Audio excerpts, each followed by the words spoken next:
I'm here in a camp in Ma'rib, where IOM supports several thousand people. IOM is the largest humanitarian organization in Ma'rib. We've worked here for several years, but I've never seen the situation as desperate as it is now. And that's because the hostilities have increased. So we've seen a tenfold increase in numbers in the displacement sites. So the over 130 camps are now completely overwhelmed.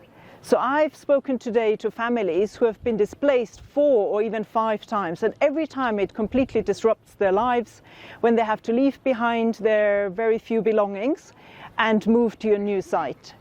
And it's particularly difficult for the women because some of them have lost their husbands, some of their husbands are working far away. It's very difficult for them to move around freely and to care for their families.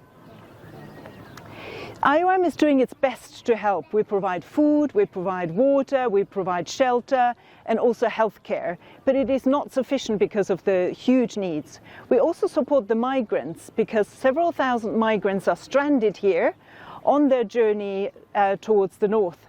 So they're very vulnerable because they're not Yemenis. So we also support them with food and water and healthcare. But our biggest problem is that we don't have sufficient funding. Our funding needs for this year have only been met to 50%. So that means we need more funding in order to meet the even basic needs. But what we really need is the conflict to stop.